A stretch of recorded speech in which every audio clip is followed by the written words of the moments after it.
Avec d'autres organisations syndicales aussi, et une mobilisation qui a commencé aux portes de mon entreprise, à l'atelier industriel de l'aéronautique, une boîte du ministère de la Défense où les salariés subissent aussi la politique actuelle. Donc voilà, une journée de mobilisation pour me soutenir, mais une journée de mobilisation qu'à la CGT, nous voulons surtout pour la défense des libertés syndicales, pour la défense de la liberté d'expression, pour la défense de la liberté de manifester. Nous, syndicalistes, nous essayons de travailler au plus près des salariés pour porter avec eux leurs revendications. Des revendications de progrès social et des revendications de tout type, amélioration des conditions de travail, l'augmentation des salaires, la réduction du temps de travail. Je vous en passe et des meilleurs, parce que si vous êtes là, c'est que vous êtes militant et que vous savez de quoi on parle quand on parle de syndicalisme. Aujourd'hui, je dois comparaître en audience du tribunal correctionnel dans ce beau palais de justice de Clermont qui voit d'autres salariés défiler, mais plutôt du côté du Conseil des prud'hommes ou du tribunal de commerce quand une boîte ferme. C'est un lieu bien connu quand même des syndicalistes. Et malheureusement, il y en a de plus en plus qui sont appelés à la barre, accusés, dans le cadre de ce qu'on appelle la criminalisation de l'action syndicale. Parenthèse assez courte, il n'y a pas que l'action syndicale qui est criminalisée dans ce pays aujourd'hui. L'action citoyenne l'est également, qui aide un migrant, héberge quelqu'un qui n'a pas de papier, ou s'exprime sur la voie publique en groupe. L'action militante est réprimée aujourd'hui dans les entreprises. Un salarié qui demande l'organisation d'élections professionnelles dans sa boîte, il n'y a pas très longtemps, région parisienne, dans la restauration rapide, eh ben, il a été licencié comme ses éventuels colistiers. Il y a une chasse aux salariés qui veulent s'engager et une chasse aux syndicalistes. Donc je ne veux pas voler les interventions des camarades de l'Union départementale, du comité régional et de la Confédération qui est présente ici. Je veux saluer quand même les délégations qui viennent des départements d'à côté, de l'Isère, de l'Allier, du Cantal, de la Haute-Loire, de la Loire, j'en oublie du Rhône. Qui est-ce que j'oublie? La Creuse, l'Ardèche, voilà, des délégations, des bus, des voitures. Et puis, dès ce matin, des camarades, des militants du département, du CHU, des métallos par exemple, et j'en oublie, mais on va arrêter le petit jeu là, qui étaient présents devant l'établissement, devant l'AIA, dès 7 h ce matin, ou qui nous ont rejoints dans la matinée. Donc c'est une action, souvenons-nous de ça, pour la défense de nos libertés syndicales. Sans liberté syndicale, on finit tous à poil. Celle-là, elle était facile. Mais un autre slogan de la Confédération, c'est que nous n'aurons pas de conquête sociale sans liberté syndicale. Et nous exigeons avec la Confédération CGT l'arrêt des poursuites contre tous les militants incriminés et des lois qui permettent l'action syndicale sans la criminaliser.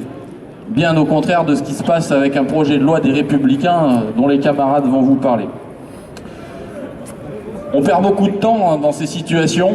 J'ai vu Laurent, j'ai vu Eric, j'ai vu Pierre, j'ai vu les 5 Rouennais qui sont parmi nous aussi, ou 3 peut-être des 5 mousquetaires là, mais que nous sommes allés aussi défendre à Roanne, parce qu'ils étaient mobilisés, parce qu'ils étaient conduits devant la justice, et parce que ça a duré des plombes, des mois où les camarades souffrent dans leur famille, premièrement, parce que c'est jamais évident d'être pris dans les rouages de la justice, surtout quand on n'a rien fait.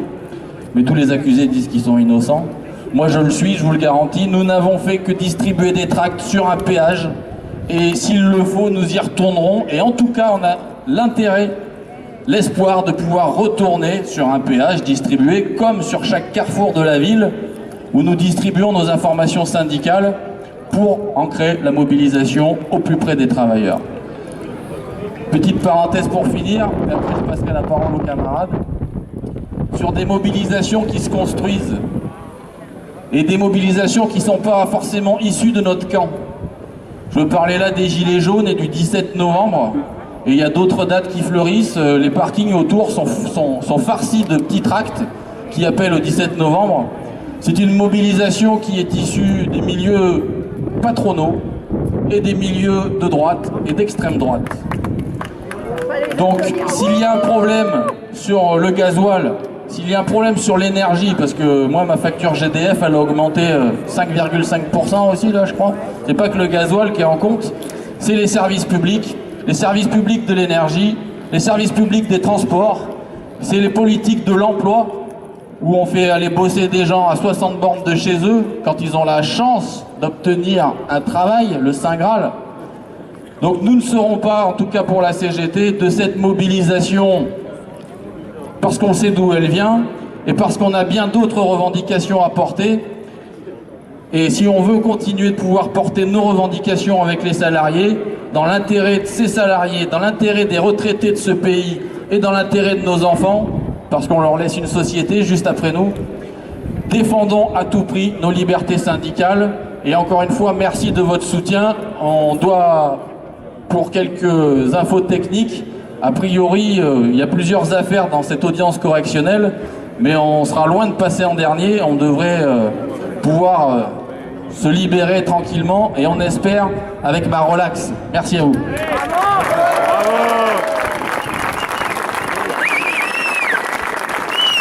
Merci Julien. Pour le comité régional Auvergne-Rhône-Alpes, Rosa Lacosta. Merci, bonjour à tous. Donc, aujourd'hui, notre camarade Julien Pauliac, secrétaire général de l'Union départementale du Puy-de-Dôme, comparé devant le tribunal correctionnel au motif d'avoir organisé le 8 juillet 2017, je cite, une manifestation sur la voie publique ayant été interdite dans les conditions fixées par la loi. Fin de citation. En réalité, il s'agissait d'une mobilisation faite au péage de Gerza contre la loi travail.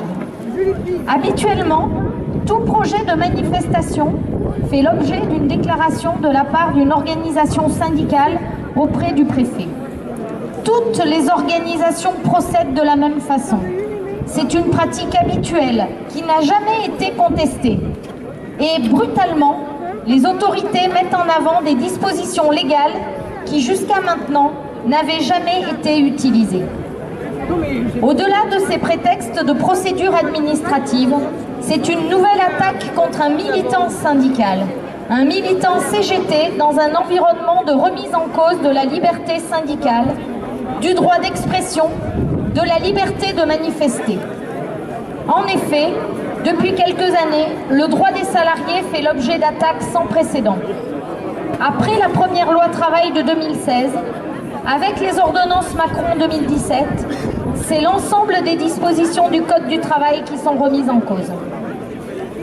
Dans ce contexte, gouvernement et patronat tentent par tous les moyens de briser toute résistance des salariés et leur droit de s'exprimer. Dans notre région, et Julien l'a évoqué et en a cité quelques-uns, je vais reprendre la liste, un certain nombre de militants ont été l'objet de poursuites. Pierre Cocan pour avoir distribué des tracts.